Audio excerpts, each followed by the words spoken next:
بسم اللہ والصلاۃ والسلام علی رسول اللہ اشہد ان لا الہ الا اللہ وحدہ لا شریک لہ واشہد ان محمدا عبدہ ورسولہ صلی اللہ علیہ وسلم۔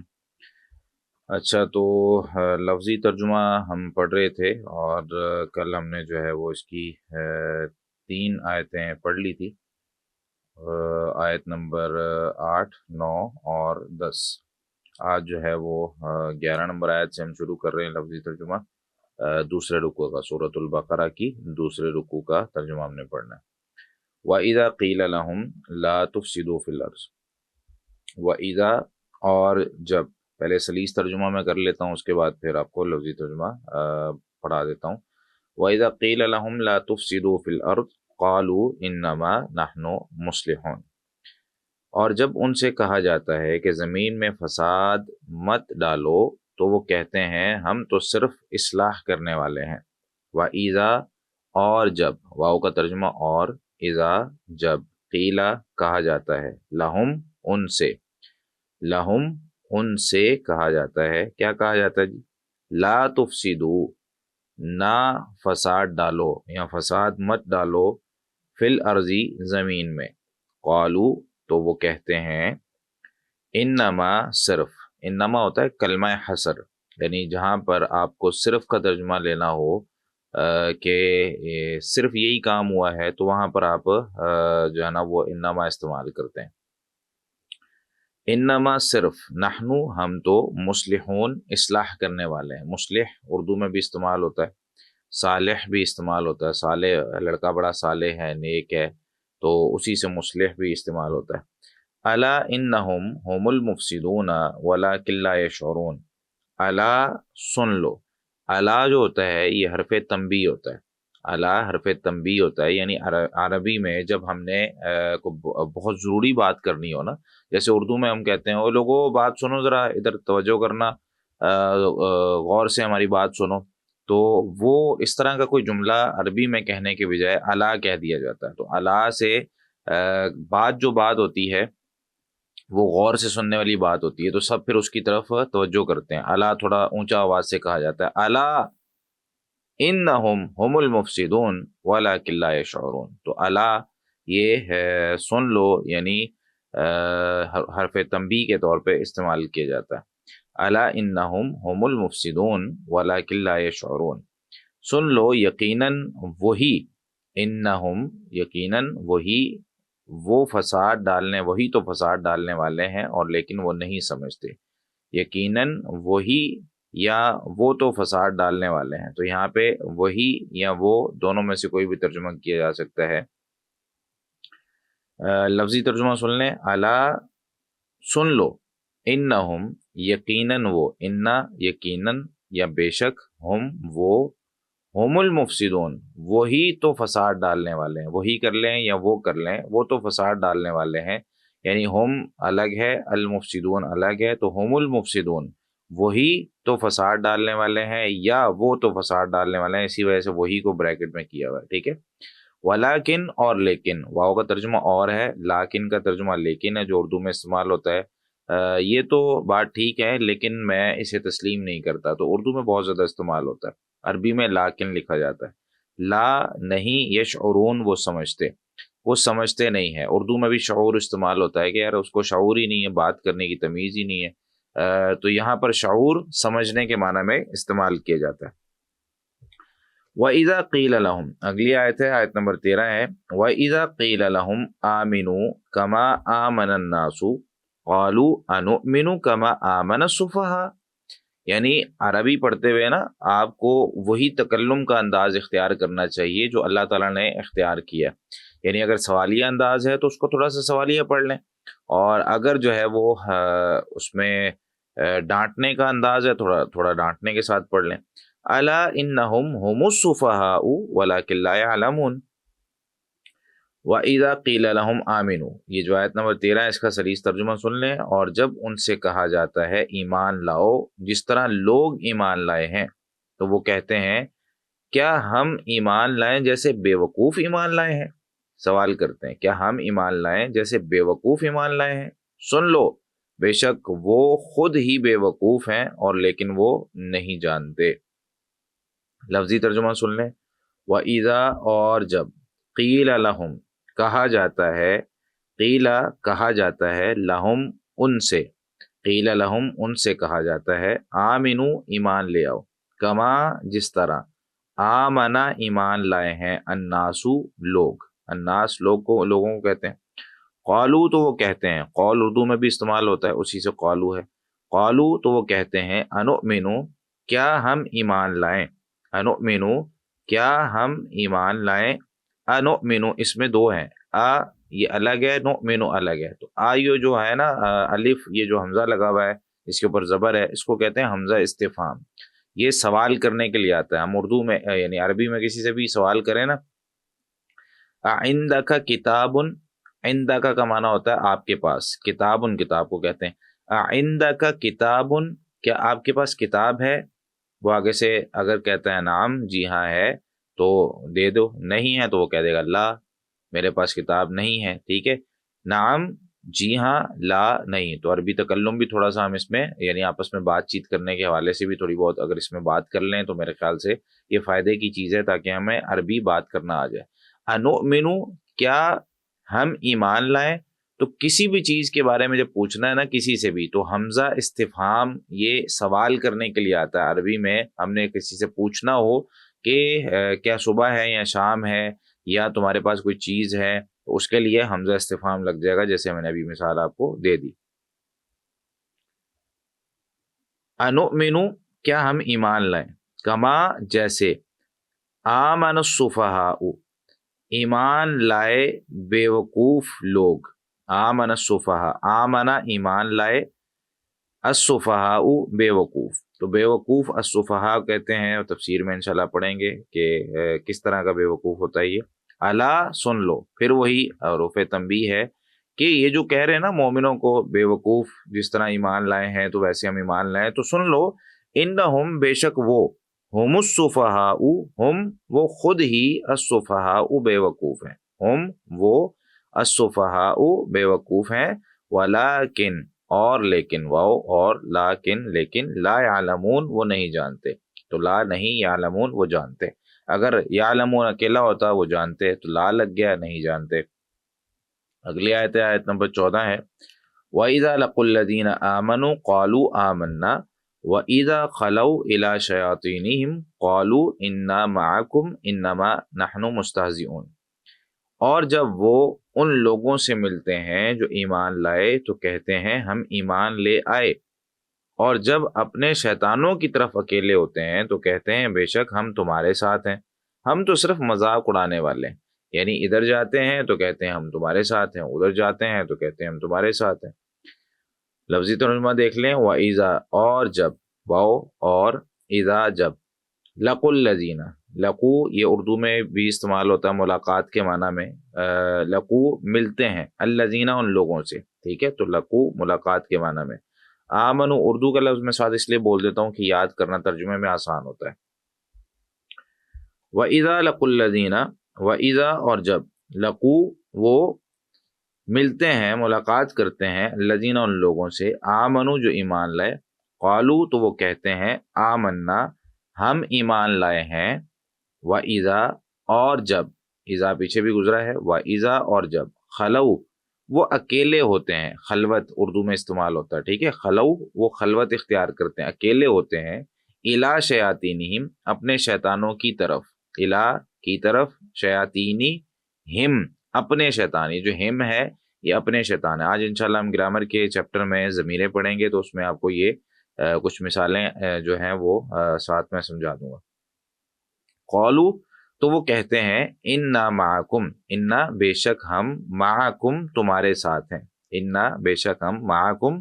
تمہارے ساتھ ہیں، انما نحنو انما صرف، نحنو ہم تو، مستہزئون مذاق اڑانے والے ہیں، مستہزئون مذاق اڑانے والے ہیں۔ اللہ یستہزئ بہم ویمدہم فی طغیانہم یعمہون، اللہ یستہزئ بہم وَيَمُدُّهُمْ فِي طُغْيَانِهِمْ يَعْمَهُونَ، سلیس ترجمہ کیا ہے؟ اللہ ان کا مذاق اڑاتا ہے، اللہ ان کا مذاق اڑاتا ہے، اور انہیں ڈھیل دے رہا ہے اپنی سرکشی میں ہی وہ حیران پھرتے ہیں. سرکشی میں ہی، سرکشی کیا ہوتی ہے یہ بھی انشاءاللہ تفسیر میں پڑھتے ہیں. اپنی سرکشی میں ہی وہ حیران پھرتے ہیں. اللہ تعالیٰ یستہزئ بہم، ان کا مذاق اڑاتا ہے. ویمدہم، اور انہیں ڈھیل دے رہا ہے. فی طغیانہم،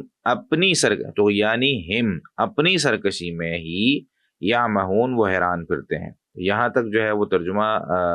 کافی ہے. آگے 4 آیتیں جو ہے نا وہ باقی ہیں. اس کے بعد انشاءاللہ ہم وہ 4 آیتیں تھوڑی سی لمبی ہیں، یہ اکٹھا آپ لوگوں کے لیے یاد کرنا مشکل ہوگا. تو یہاں تک جو ہے وہ ہم رکھتے ہیں، یہاں تک تفسیر پڑھ کے پھر انشاءاللہ اس کو باقی ہے میں آپ لوگوں کو گروپ میں بھیج دوں گا، تو آپ لوگ جو ہے نا وہ اس کو یاد کر لیجئے گا. اب ہم چلتے ہیں اپنے تفسیر کی طرف. تو یہاں سے ہمارا دوسرا رکوع جو ہے وہ شروع ہو رہا ہے، اور دوسرے رکوع میں ہماری جو 13 آیات ہم نے پڑھنی ہے، اور یہاں سے منافقین کا تذکرہ جو ہے وہ شروع ہو رہا ہے. اچھا، اس میں سب سے پہلے تو یہ شروع والی جو 5 آیات تھی یہاں پہ لکھا ہوا ہے کہ اللہ رب العالمین نے سب سے پہلے مومنوں کے ذکر سے جو ہے نا وہ اس کو شروع کیا ہے اس سپارے کو. اور شروع کی 5 آیات جو ہیں وہ مومنوں کے بارے میں تھی، اور اس کے بعد اللہ تعالیٰ نے کفار کا اور ان کا جو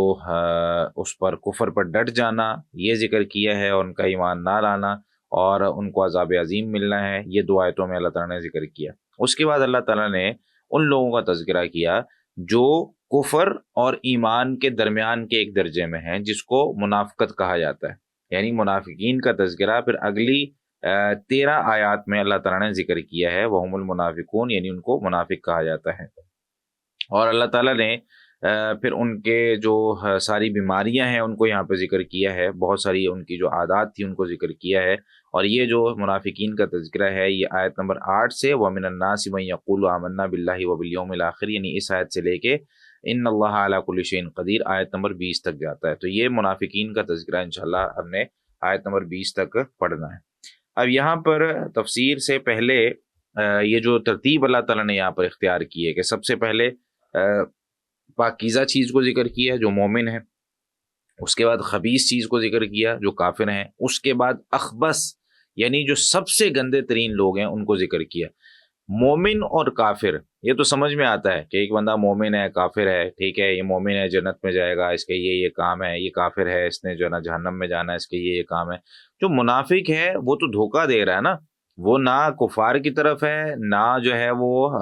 مسلمانوں کی طرف ہے، وہ اپنے لحاظ سے سب کو دھوکہ دے رہا ہوتا ہے. یعنی اپنے لحاظ سے وہ سمجھ رہا ہوتا ہے میں کفار سے بھی اوپر ہوں، مسلمانوں سے بھی اوپر ہوں، تو اس لیے یہ اس کو اخبث کہا گیا. اور ایک بندہ جو نقصان زیادہ دیتا ہے، کفار کا تو پتہ ہے نا کہ یہ کافر ہے اور بندہ اس سے بچ جاتا ہے، بندہ اس سے جو ہے نا وہ اپنے آپ کو دور رکھ لیتا ہے. لیکن جو منافق ہے یہ منافق اب ظاہر سی بات ہے یہ مومنوں کی صف میں شامل ہو کے ان کو نقصان پہنچا رہا ہوتا ہے، تو اس سے بچنا بہت مشکل ہوتا ہے، اس لیے اس کی سزا بھی بہت بڑی رکھی گئی.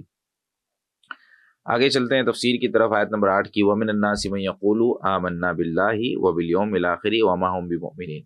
ترجمہ آپ نے سن لیا ہے کہ وَمِنَ النَّاسِ، اور لوگوں میں سے کچھ ایسے ہیں مَن يَقُولُ آمَنَّا بِاللَّهِ وَبِالْيَوْمِ الْآخِرِ، جو کہتے ہیں ہم اللہ پر بھی ایمان لائے اور آخرت کے دن پر بھی ایمان لائے. وَمَا هُمْ بِمُؤْمِنِينَ، حالانکہ وہ ایمان بالکل بھی لانے والے نہیں ہیں، یہ ہرگز ایمان لانے والے نہیں ہیں، ہرگز مومن نہیں ہیں. تو یہاں پر واو جو ہے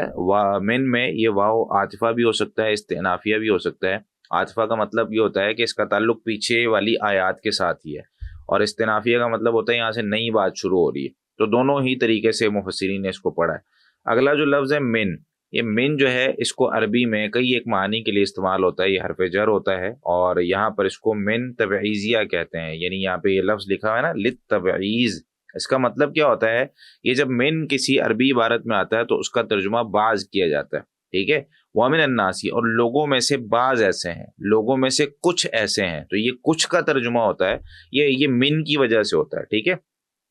تو یہ من عام طور پہ تو اس کا ترجمہ ہم کہتے ہیں سے، ٹھیک ہے. ہم نے وہ پڑھا تھا نا اعوذ باللہ من الشیطان الرجیم، میں پناہ مانگتا ہوں اللہ تعالیٰ کی شیطان مردود سے، ٹھیک ہے. تو یہاں پر بھی لوگوں میں سے کچھ ترجمہ ہم اس لیے کرتے ہیں کہ من کے معنی میں یہ ترجمہ شامل ہے کہ من الناس من تبعیض کے لیے ہے، یعنی بعض الناس، لوگوں میں سے کچھ ایسے ہیں، سارے اس طرح کے نہیں ہیں کہ جو یہ دعویٰ کریں کہ جی ہم ایمان لائے ہیں اور حالانکہ وہ ایمان نہیں لائے ہوتے، وہ اللہ اور آخرت کے دن پر ایمان کا دعویٰ کرتے ہیں حالانکہ وہ ایمان نہیں لائے ہوتے، تو سارے تو ایسے نہیں ہیں، ان میں سے کچھ لوگ ہیں۔ تو یہ معنی لینے کے لیے ہمیں پھر عربی گرامر کو تھوڑا بہت جاننا چاہیے کہ من کا ترجمہ یہ ہوتا ہے، الناس یہ لوگوں کو کہتے ہیں۔ تو یہ جو لوگ ہیں جو یہ دعویٰ کرتے ہیں کہ جی ہم ایمان لائے ہیں، ان کو منافق کہا جاتا ہے۔ اب یہاں پر اللہ تعالیٰ نے نہ ان کا وصف ایمان کے ساتھ بیان کیا ہے کہ یہ لوگ مومن ہیں، نہ کفر کے ساتھ بیان کیا ہے، بلکہ کفر اور ایمان کے ایک درمیان کا درجہ ہے جس کو منافق کہا جاتا ہے، اور اس کے بارے میں اللہ تعالیٰ نے فرمایا سورۃ النساء کی آیت 143 میں، مذبذبین بین ذالک لا الہ ہؤلاء ولا الہ ہؤلاء۔ مذبذب اردو میں بھی استعمال ہوتا ہے کہ بندہ جو ہے نا وہ کسی ایک پلیٹ فارم، مطلب اس کو واضح طور پر نا اپنی ہی منزل کا نہیں پتا، اسے اپنی زندگی میں کیا کرنا ہے اسے یہ پتہ ہی نہیں چل رہا، وہ کسی ایسے ٹریک پہ چل رہا ہے، کبھی ادھر چلا جاتا ہے کبھی ادھر چلا جاتا ہے، کبھی جو ہے نا وہ یہ زندگی میں کرنے لگ جاتا ہے۔ بھائی ایک جگہ رہ کر اگر بندہ مستقل مزاجی سے کام کرے نا، اسے ہی دنیا پسند کرتی ہے۔ اگر کوئی بندہ جو ہے نا 2 دن یہ کام کر لیا، 4 دن وہ کام کر لیا، وہ کہتا ہے وہ نہیں چل رہا، وہ نہیں چل رہا، پتہ نہیں وہ صحیح ہے وہ صحیح ہے، تو اس طریقے کے بندے کو کوئی بھی پسند نہیں کرتا۔ تو یہاں قرآن کریم میں بھی ان کی یہی صرف ذکر کی گئی ہے کہ لا الہ ہؤلاء، نہ ان کی طرف ہے مکمل طور پر، ولا الہ ہؤلاء، نہ ان کی طرف ہے مکمل طور پر۔ اور سورہ بقرہ کی آیت 14 میں بھی اللہ تعالیٰ نے یہ بات ارشاد فرمائی کہ وَإِذَا لَقُوا الَّذِينَ آمَنُوا قَالُوا آمَنَّا، یہی بات ہے کہ جب ان لوگوں سے ملاقات کرتے ہیں نا کہتے ہیں ہم ایمان لے آئے۔ وَإِذَا خَلَوْا إِلَىٰ شَيَاطِينِهِمْ، اور جب اپنے شیطانوں کی طرف علیحدہ ہوتے ہیں قَالُوا إِنَّا مَعَكُمْ، کہتے ہیں ہم تمہارے ساتھ ہیں۔ تو ادھر بھی نہیں ہے ادھر بھی نہیں ہے، مکمل طور پر کسی طرف بھی نہیں ہو رہے۔ اچھا، اب اس میں من یقول، لوگوں میں سے کچھ ایسے ہیں جو کہتے ہیں ہم ایمان لائے، یعنی یہاں پر وہ زبان کے ساتھ کہتے ہیں کہ ہم نے تصدیق کی کہ ہم اللہ پر ایمان لائے اور آخرت کے دن پر ایمان لائے۔ تو یہاں پر یہ بات جاننا بہت ضروری ہے کہ اگر تو صرف زبان سے اقرار کرنے سے بندہ مومن ہو جاتا، جیسے کہ یہ لوگ اقرار کر رہے ہیں، ہمارے ہاں کچھ لوگ یہ کہتے ہیں نا کہ بھئی کلمہ تو پڑھتا ہے نا،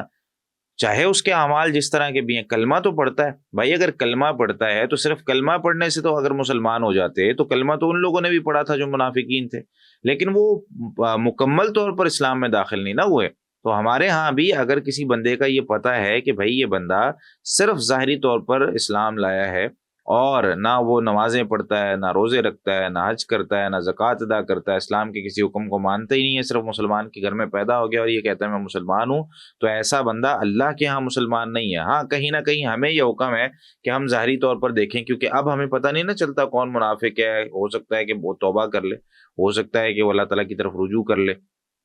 تو ہم ظاہری طور پر دیکھتے ہیں۔ لیکن صرف زبان سے اقرار کرنا ایمان کی ڈیفینیشن نہیں ہے۔ ایمان کی ڈیفینیشن ہم نے پہلے پڑھی تھی، زبان سے بھی اقرار کرنا ہے، دل سے بھی تصدیق کرنی ہے اور پریکٹیکلی طور پہ عمل کر کے بھی دکھانا ہے، تو یہ ایمان کی ڈیفینیشن ہوتی ہے۔ اس کے بعد یقول آمنا باللہ وبالیوم الآخر، اچھا اللہ پر اور آخرت کے دن پر ایمان لائے۔ اب اللہ پر ایمان لانے کا مطلب یہ ہوتا ہے کہ اللہ تعالیٰ کو معبود ماننا ہے، اکیلا معبود ماننا ہے۔ ایک ہے معبود ماننا، معبود مشرکین مکہ بھی مانتے تھے، اللہ تعالیٰ کو معبود مشرکین مکہ بھی مانتے تھے اور عبادت اللہ کی کرتے تھے، بیت اللہ جا کے وہ غیر اللہ کی عبادت نہیں کرتے تھے،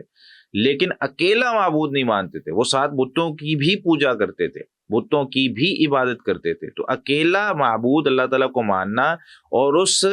معبود ہونے میں محبت اور تعظیم، یعنی اللہ تعالیٰ کو جو معبود ماننا ہے کہ اللہ ہم تیری عبادت کرتے ہیں، تو اس میں محبت بھی ہونی چاہیے، اس میں اللہ تعالیٰ کی تعظیم بھی ہونی چاہیے کہ اللہ بہت بڑا ہے اس طریقے سے۔ اور یہ کب پیدا ہوگا؟ جب اللہ تعالیٰ کا تعارف ہوگا، جب اللہ تعالیٰ کو جانیں گے، پہچانیں گے۔ تو اگر بندہ اللہ کی عبادت کرتا ہے محبت کے ساتھ، تعظیم کے ساتھ، تو پھر بندہ جو ہے نا وہ اللہ پر ایمان لایا۔ اور اللہ پر ایمان لانے کا مطلب اس کے وجود پر ایمان، اس کی ربوبیت پر ایمان، اس کی عبادت پر ایمان، اس کی الوہیت پر ایمان، اس کے اسماء و صفات پر ایمان، اور جس چیز پر اللہ نے ایمان لانے کا کہا ہے ان چیزوں پر ایمان لانا یہ ضروری ہوتا ہے۔ اور آخرت کے دن پر ایمان، تو سب سے پہلے تو یہاں یہ بات یاد رکھیں کہ 2 دفعہ حرف جر استعمال ہوا ہے، باللہ و بالیوم الآخر۔ عام طور پر ہوتا یہ ہے کہ ایک دفعہ حرف جر آتا ہے، آگے اس کے ساتھ ہی اس پر عطف آ رہا ہوتا ہے، یعنی باللہ والیوم الآخر، لیکن یہاں 2 دفعہ استعمال ہوا ہے تاکید کے لیے کہ بھائی آخرت کا دن بھی بہت قیمتی ہے، اس پر ایمان لانا بھی بہت ضروری ہے۔ ایسا نہیں ہونا چاہیے کہ تم صرف جو ہے نا وہ اللہ پر ایمان لاؤ اور آخرت کے دن کو چھوٹا سمجھ لو، نہیں، بلکہ آخرت کا دن بھی اللہ تعالیٰ پر ایمان لانے کی طرح ایمان لانا اس پر ضروری ہے۔ اور آخرت کے دن پر ایمان لانے کا مطلب کیا ہے بھائی؟ آخرت کے دن پر ایمان لانے کا مطلب یہ ہے کہ ایک شخص وہ جو پیدا ہوا ہے، ایک وقت اس طرح کا بھی آئے گا کہ وہ اسے فوت ہونا ہے، اس کا حساب و کتاب ہونا ہے، اسے اس کے اعمال کی جزا ملنی ہے، وہ پھر جنت میں جائے گا یا جہنم میں جائے گا، اور جو اس کے ساتھ آخرت میں معاملات ہونے ہیں وہ سارے جو بتائے گئے ہیں ان سب پر ایمان لانا، یہ مطلب ہوتا ہے آخرت کے دن پر ایمان لانا۔ صرف یہ مطلب نہیں ہے کہ ہاں ایک دن آئے گا جس میں دوبارہ اٹھنا ہے، نہیں، بلکہ اس میں جو جو چیزیں ہمیں بتائی گئی ہیں کہ یہ کچھ ہوگا، ان سب پر ایمان لانا یہ آخرت کے دن پر ایمان لانا ہوتا ہے۔ وما ہم بمؤمنین، حالانکہ وہ ہرگز ایمان لانے والا نہیں ہے۔ تو یہاں پر واؤ کا ترجمہ اور نہیں کرنا، ٹھیک ہے، یہ واؤ حالیہ ہے، وہ ایک بندہ ایمان لا رہا ہے حالانکہ وہ ایمان لانے والا نہیں ہے، ٹھیک ہے، تو اس کی حالت یہ ہے اصل میں کہ وہ ایمان لانے والا نہیں ہے۔ تو یہاں پر ما نافیہ ہے، اور ما نافیہ کے ساتھ جب با آ جاتا ہے نا، وما ہم بمؤمنین، یہ جو با مومن پہ آیا تو اس کے پھر جو نفی ہوتی ہے نا اس میں تاکید پیدا ہو جاتی ہے۔ وما ہم بمؤمنین، یہ جو ہرگز نہیں ہم نے ترجمہ کیا نا کہ وہ حالانکہ وہ ہرگز ایمان لانے والے نہیں ہیں، تو یہ ہرگز ترجمہ ما نافیہ اور جو با مؤمنین کے ساتھ لگا ہوا ہے حرف جر، ان دونوں کو ملانے سے ہوتا ہے، ٹھیک ہے، یہ گرامر کی بات ہے۔ تو وما ہم بمؤمنین، وہ ہرگز ایمان لانے والے نہیں ہیں۔ تو بات یہ ہے کہ یہاں پہ زبان سے تو وہ اقرار کر لیا انہوں نے کہ بھئی ہم ایمان لائے، لیکن دل میں ایمان نہیں اترا۔ تو پتہ کیا چلا کہ ایمان زبان سے اقرار کرنے کے بعد دل میں اترنا بہت ضروری ہے۔ اللہ تعالیٰ نے سورہ مائدہ کی آیت نمبر 41 میں اسی بات کا ذکر کیا ہے کہ من الذین قالوا، لوگوں میں سے کچھ ایسے ہیں جو یہ کہتے ہیں آمنا بافواہہم، ہم اپنے منہوں سے ایمان لے آئے، یعنی منہ سے کہتے ہیں ہم ایمان لے آئے، ولم تؤمن قلوبہم، حالانکہ ان کے دل جو ہے وہ ایمان نہیں لائے۔ تو پتہ کیا چلا کہ ایمان زبان سے بھی اور دل سے بھی یہ اسلام کی ریکوائرمنٹ ہے۔ اگر کوئی بندہ صرف زبانی کلامی کہہ دیتا ہے جی میں آپ لوگوں کے ساتھ ہوں اور اوپر سے کہہ رہا ہے، تو اس کا وہ اللہ تعالیٰ کے ہاں قبول نہیں کیا جائے گا۔ اللہ تعالیٰ کے ہاں قبول کروانے کا طریقہ کار یہ ہے کہ دل سے اس کو تسلیم کیا جائے، اور جب دل سے تسلیم کیا جاتا ہے تو کیا ہوتا ہے کہ انسان کے دل میں اطمینان پیدا ہو جاتا ہے، مطمئن ہو جاتا ہے انسان، اندر سے انسان کو آواز آ رہی ہو۔ جیسے کئی لوگ اس طرح کے ہوتے ہیں ہمارے ساتھ برا سلوک کرتے ہیں، ہم اوپر سے تو کئی دفعہ ان سے اچھے سے بات کر لیتے ہیں، لیکن اندر دل کر رہا ہوتا ہے یار یہ کہیں مل جائے نا تو اس کی ایسی کی تیسی کر دیں۔ یہ والا جو ایک انسان کے اندر دل کے ایک جو جذبات ہوتے ہیں نا ان کو بھی بالکل اطمینانی حالت میں لانا یہ بہت ضروری ہے۔ اسی طریقے سے سورۃ المنافقون کی آیت نمبر 1 میں اللہ تعالیٰ فرماتے ہیں اذا جاءک المنافقون، جب آپ کے پاس منافقین آتے ہیں، قالوا، تو وہ کہتے ہیں نشہد انک لرسول اللہ، وہ زبان سے کیا کہتے ہیں؟ ہم گواہی دیتے ہیں کہ بے شک آپ اللہ کے رسول ہیں، واللہ یعلم انک لرسول، اور اللہ تعالیٰ جانتا ہے بے شک یقیناً لرسولہ، وہ اللہ کے رسول ہیں، آپ اللہ کے رسول ہیں، واللہ یشہد ان المنافقین لکاذبون، اور اللہ گواہی دیتا ہے کہ بے شک منافقین جو ہے یقیناً جھوٹ بولنے والے ہیں۔ تو یہاں پہ وہ زبان سے ہی کہہ رہے ہوتے ہیں، دل سے نہیں کہتے، اور اس طرح کی دیگر آیات قرآن کریم میں موجود ہے۔ اچھا، یہاں پر اب ایک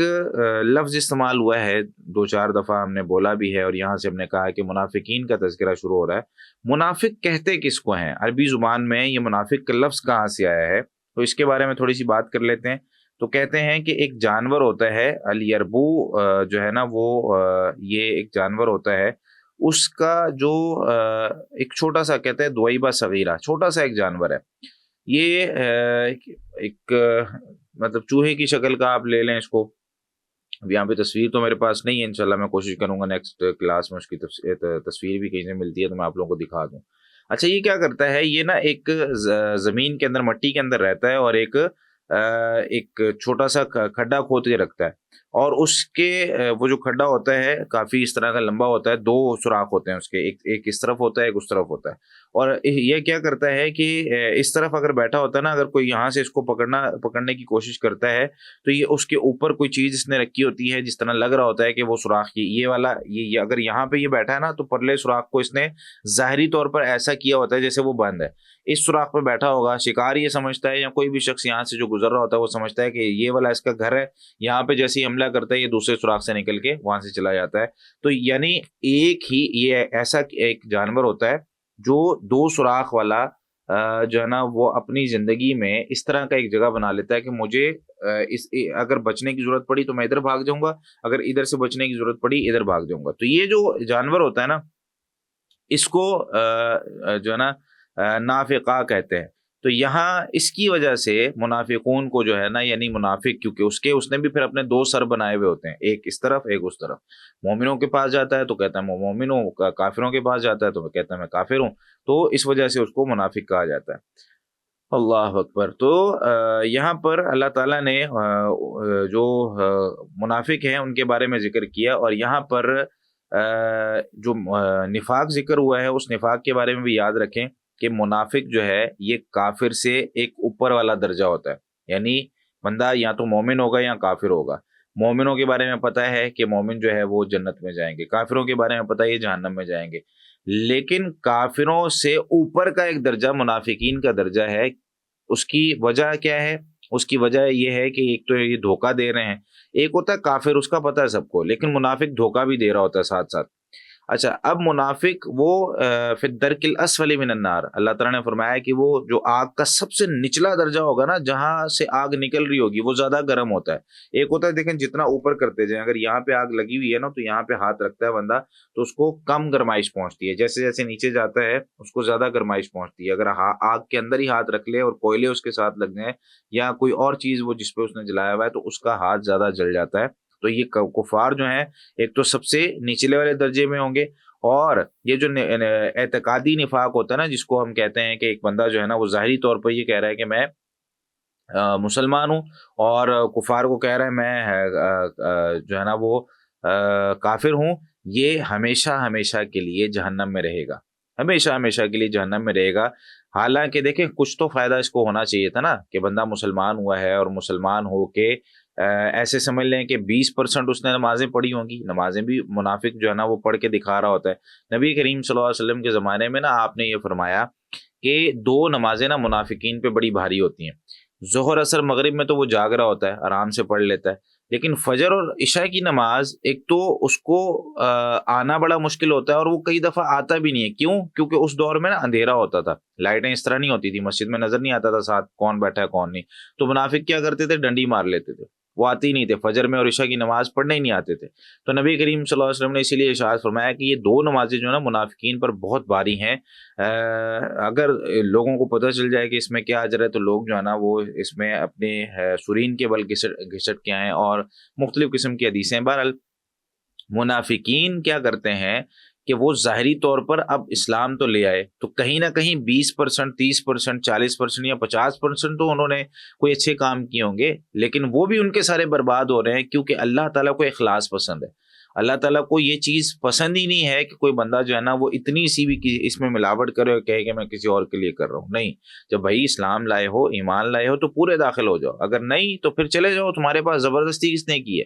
اللہ تعالیٰ نے دنیا کے اندر کسی کو زبردستی مسلمان تو نہیں نہ کیا. ہاں, حق اور باطل دونوں بیان کر دیے, حق اور باطل میں فرق بیان کر دیے کہ بھئی یہ تم نے اختیار کرنا ہے, تم یہ جو ہے نا وہ تمہارے لیے پسندیدہ یہ ہے, میں تمہارے لیے یہ پسند کر رہا ہوں, تمہاری مرضی, تم چاہے اما شاکرن و اما غفورا, اب شکر کرنے والے بن جاؤ یا ناشکرے بن جاؤ, یہ تمہارے اوپر ہے. اللہ تعالیٰ نے اس کو واضح طور پر بیان کر دیا. اب یہاں پر ایک تو یہ سب سے نیچے والے درجے میں ہوں گے, اور دوسرا نبی کریم صلی اللہ علیہ وسلم کو اللہ تعالیٰ نے یہ بھی ارشاد فرمایا کہ ہم العدو فاحذرہم. یہ سورہ منافقون میں اللہ تعالیٰ فرماتے ہیں کہ ہم العدو, یہ واضح طور پر آپ کے دشمن ہیں, فاحذرہم, آپ ان سے بچ جائیں.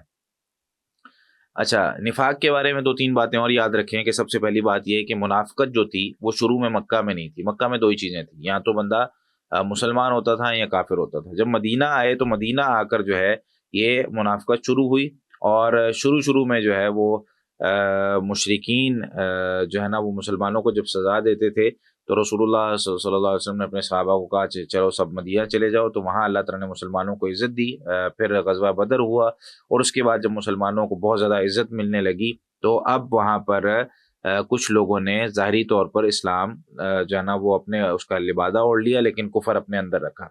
اچھا, اس کا مقصد کیا تھا نفاق کا یا منافقت کا؟ مقصد کیا ہوتا تھا ایک تو مسلمانوں کی مراعات ہمیں مل جائیں، ان کی جو چیزیں ہیں، جو مال غنیمت ملتا ہے وہ ہمیں مل جائے۔ دوسرا یہ ہوتا تھا کہ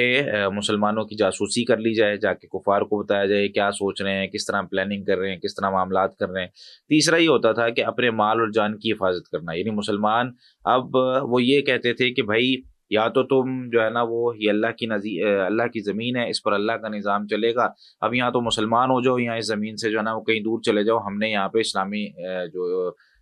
نظام ہے اس کو نافذ کرنا ہے۔ تو وہ لوگ اب چھوڑ کے جا نہیں سکتے تھے، تو انہوں نے کہا یار ظاہری طور پر چلو اسلام لے آتے ہیں، تو انہوں نے پھر اسلام کا دعویٰ جو ہے وہ شروع کر دیا۔ اور اس میں عبداللہ بن ابی بن سلول، یہ جو منافقین کا سردار تھا، یہ جو ہے وہ اس نے سب سے پہلے جو ہے نا لوگوں کو اس طرف لانا شروع کیا، اور پھر جو ہے نا وہ منافقین کا سردار ٹھہرا۔ اللہ تعالیٰ نے اسی کا جو ہے نا وہ تذکرہ کیا ہے یہاں پر ان آیات میں، اور تفسیر بغوی میں ہے جلد نمبر 1 صفحہ 87 پہ کہ نازلت فی المنافقین، یہ آیت جو ہے وہ منافقین کے بارے میں نازل ہوئی۔ تو یہ ہے شان نزول۔ کہتے ہیں نا کہ کوئی آیت کس بارے میں نازل ہوئی، اس کے پیچھے شان نزول کیا ہے، یعنی سبب نزول آپ کہہ لیں کہ کیوں یہ نازل ہوئی ہے، کس کے بارے میں نازل ہوئی۔ تو نبی کریم صلی اللہ علیہ وسلم کو ایسے لوگوں کے بارے میں بتانے کے لیے کہ اب آپ میں کچھ ایسے لوگ ہیں جو یہ کہیں گے کہ ہم ایمان لے آئیں، حالانکہ وہ ایمان نہیں لائے ہوں گے۔ تو وہ جو ہے نا عبداللہ بن ابی ہے، اور معتب بن قشیر ہے، اور جد بن قیس، اور اس کے جو جتنے بھی ساتھی تھے، یہ وہ لوگ تھے کہ جو ظاہری طور پر اسلام لے آئے تھے لیکن یہ مسلمان نہیں تھے۔ تو یہاں ایک اصول اس آیت سے ہم اپنی زندگی میں لاگو کر لیتے ہیں۔ وہ اصول کیا ہے کہ کچھ لوگ جو ہے نا وہ کان کے بڑے کچے ہوتے ہیں۔ کان کے کچے سے مراد کیا ہے کہ کسی کی بھی بات سنتے ہیں اور اس کو یہ سمجھ بیٹھتے ہیں کہ یار یہ سچ کہہ رہا ہے، حالانکہ اس دنیا میں بہت سے لوگ اس طرح کے موجود ہیں جو ظاہری طور پر ہمیں لگ رہا ہوتا ہے سچ بول رہے ہیں، لیکن وہ سچ نہیں بول رہے ہوتے۔ اس وجہ سے کسی کو بھی نا آزمایا کریں، یعنی آزمانے سے مراد یہ نہیں ہے کہ بندہ جو ہے نا وہ ہر کسی کو آزمانا شروع کر دے، شروع میں ہی اس کا ٹیسٹ لینا شروع کر دے، نہیں، بلکہ اندھا اعتماد کرنے سے پہلے آزمایا کریں کہ یار میں اگر اس بندے پر اعتماد کر رہا ہوں تو کیا اس کی زندگی میں واقعی سچ اور سچ یعنی سچ جو یہ کہتا ہے وہ واقعی سچ رہتا ہے، کیا یہ جھوٹ تو نہیں بولتا، کیا اس کی زندگی جو ہے وہ ایسی تو نہیں ہے کہ اس کے قول و فعل میں تضاد ہے، اور کیا یہ اسلام کے بارے میں ہمیں گمراہ تو نہیں کر رہا۔ اس وجہ سے نا جب بھی میں اپنی بات بھی کر رہا ہوں اس میں کہ میں کبھی آپ کو حوالہ دیتا ہوں، کوئی ریفرنس دیتا ہوں، تو جا کے اس کو کھول کے دیکھیں کہ بھائی واقعی حدیث وہاں پہ موجود ہے کہ نہیں۔ ہاں ریفرنس میں تھوڑا سا کبھی فرق ہو سکتا ہے، کہ ہو سکتا ہے کسی جلد کے حساب سے، مکتبے کے حساب سے مختلف، کیونکہ پبلشرز ہوتے ہیں کتابوں کو چھاپتے ہیں، تو اس کے لحاظ سے ہو سکتا ہے کہ کوئی صفحہ کوئی آگے پیچھے ہو سکتا ہو، لیکن کیا معلومات وہی ہیں، یعنی حدیث اگر میں نے کوئی بیان کی ہے تو وہاں پر ہے۔ تو یہ جب چیزیں آہستہ آہستہ بندہ جو ہے دیکھتا رہتا ہے، سال 2 سال 4 سال بندہ کسی کے ساتھ رہتا ہے، تو بندے کو اندازہ ہو جاتا ہے ہاں یار بندہ سچا ہے، اس کے ساتھ کام کیا جا سکتا ہے، اس کے ساتھ کاروبار کیا جا سکتا ہے، اس کے ساتھ رہا جا سکتا ہے۔ پھر اللہ مالک ہوتا ہے، اس کے بعد بھی کئی لوگ نکل آتے ہیں، لیکن بہرحال پہلی ہی ملاقات میں کچھ لوگوں کی عادت ہوتی ہے، اس لیے میں بات کر رہا ہوں، کچھ لوگ ہوتے ہیں پہلی ہی ملاقات میں اتنا ٹرسٹ کر لیتے ہیں، اتنا اعتماد کر لیتے ہیں کہ جو اعتماد نہیں کرنا چاہیے۔ کان کے کچے بندے کو دنیا کے اندر جو ہے نا وہ کبھی بھی کامیاب نہیں ہو سکتا۔ اس لیے خاص طور پہ جو جتنا بڑی پوسٹ پہ ہوتا ہے وہ اس کو اتنا ہی مضبوط رہنا چاہیے۔ اب مثال کے طور پر اگر شوہر ہے گھر کے اندر، وہ کان کا کچا ہوگا، اس نے بیوی کی بات سنی ماں کے خلاف ہو گیا، ماں کی بات سنی بیوی کے خلاف ہو گیا، یا جو ہے نا وہ گھر میں کسی کی بھی بات سنی، کسی نے کہہ دیا کہ فلاں تمہارا بچہ جو ہے نا وہ فلاں جگہ پہ فلاں کام کر رہا تھا، فوری طور پر آیا گھر میں اس کو مارا، ہائپر ہو گیا، تو میرے بھائی اس طرح سے چلے گا نہیں نا۔ وہ کسی سے بھی بات سنے ٹھنڈا رہے، ٹھیک ہے بھائی میں نے بات سن لی ہے، اب میں اس کی تحقیق کروں گا۔ جب تحقیق تک بات جاتی ہے تو وہ کرنے والا بھی سوچ سمجھ کے بات کرتا ہے کہ یار یہ بندہ تحقیق کرتا ہے، اتنا کان کا کچا نہیں ہے، اس کو کوئی بھی بات بیان کر دو نا، یہ تھوڑا سا ٹھہراؤ ہے اس کی زندگی میں۔ تو اس آیت سے ہمیں یہ ایک اصول ہماری زندگی میں ملتا ہے، جس کو اگر ہم لاگو کر لیں تو مجھے لگتا ہے کہ ہمارے جو ہے نا 60-70% مسئلے ویسے ہی حل ہو جائیں گے کہ یار بندہ کان کا کچا نہیں ہونا چاہیے، کہیں سے بھی اس کو کوئی بات پتہ چلتی ہے بندہ رک جائے۔ ہاں اگر کہیں سے اس کو مزید دلائل ملتے ہیں تو ٹھیک ہے اس کو تسلیم کر لے، وگرنہ بصورت دیگر یہ دیکھے کہ بندہ سکا ہے کہ نہیں، بندہ اعتماد والا ہے کہ نہیں، پھر اس چیز کو تسلیم کرے۔ اگلی آیت پہ چلتے ہیں۔ یخادعون اللہ والذین آمنوا وما یخدعون الا انفسهم وما یشعرون۔ تو یہاں پر اللہ تعالیٰ سے دھوکے بازی کرتے ہیں، یخادعون اللہ۔ اچھا یہ دو لفظ ہیں الگ الگ، ایک ہے یخادعون اور آگے ہے وما یخدعون۔